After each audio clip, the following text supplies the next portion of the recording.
I want you to start up by telling me your name and the name of your business. I'm Joey Vaughn, and this is Joe's Craft Beer.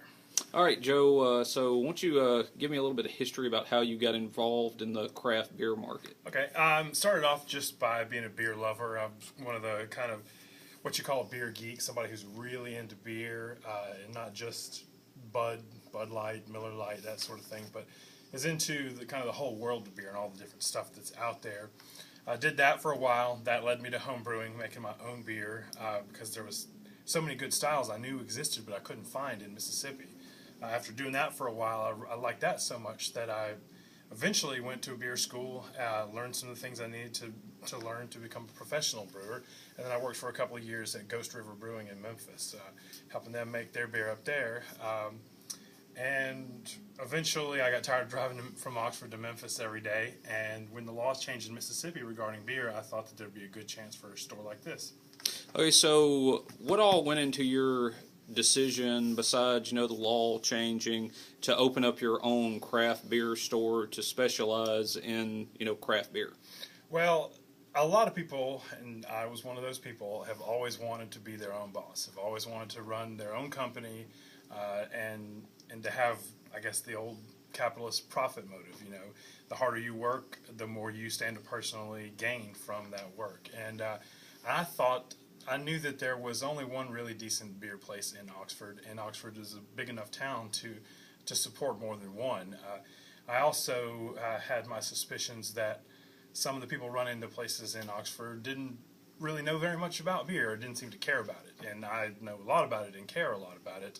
I thought that there would be a niche in Oxford for a store that specialized in craft beer and imports, and a lot of the beers that your everyday beer drinker may not know about. I knew that they would have questions about the new beers that would be coming into the state after the laws changed, about the higher alcohol beers, and I was kind of perfectly positioned to know about it, and I was fortunate enough to be able to scrap some money together and get the store open.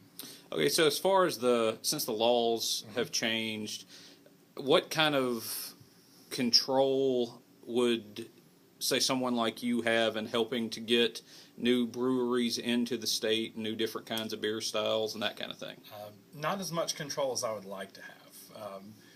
The beer distribution system is still run by traditional distributors. It's what's called a three-tier system. You have brewers, distributors, and retailers at the bottom. I'm running a retailer, but the distributors still have to sign the contracts with the breweries. They have to distribute the beer throughout the state. So I can't go cut my own deal with, say, New Belgium in Colorado, or Victory in Pennsylvania, or Stone in California. There's a lot of really great breweries that I would really like to have their beer here in Mississippi and here in Oxford. But those negotiations go on at a level above me. I don't have as much control as I'd like to have in getting new stuff here. As far as the suggestions and stuff like that for the distributors, what are they open to that kind of thing, or Yes. they kind of want to hands off? It depends on which distributor you're talking about. We have three main distributors. One of them is very gung-ho about getting new breweries and expanding the market. They really focus on craft pretty well. One of them is in the middle. They have 4 or 5 craft brands, and they do a pretty decent job with that, but they seem fairly content to sit on that. And one of them has a few craft brands that they sort of neglect, and they really worry about their big, macro American lager beers. So as far as the one that neglects the craft market, what do you think their motivation is behind not giving as much money to the craft market? Just money. They know they're going to sell plenty of their light American lager, and that's where their bread is buttered, and it's easy to sell that because everybody knows what it is, because that brewery spends billions of dollars every year on advertising, and those beers dominate the marketplace. So it's easy for them to just keep selling the beers that have always sold well, and not spend their time learning about new beers or breweries, and then in turn trying to teach their customers at the retail level, these guys that run gas stations that don't care about beer. It's just one of the hundreds of things that they sell in their store.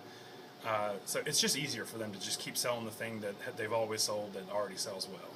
Okay, as far as say your customers coming in, what percentage of people do you have that come in and know exactly what they're looking for compared to say people that come in and are just looking to try new things?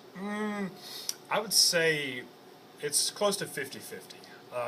Most people, if they don't know exactly what they're looking for, they have a general idea. But we have people that know right where it's going to be on the shelf. I've got repeat customers that know what's here, know what they like, and they go straight for that, and they don't really worry about anything else. But we do have at least half the people.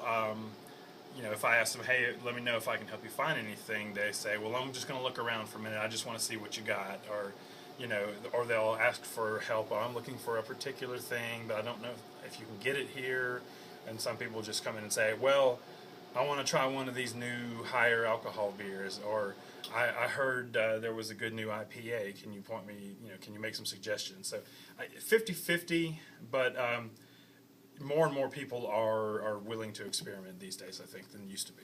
Okay, so final question, Joey. Where do you see the craft beer market going moving forward since the state of Mississippi upped their alcohol volume? I see it continuing to improve. Craft beer has increased its market share in the brewing industry every year for at least 10 years, I would say.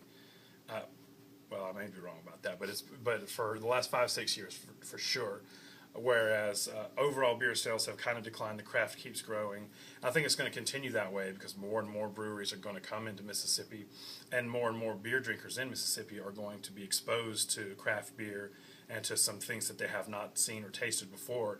And as the beer culture in Mississippi continues to grow, I think craft beer sales will do the same thing.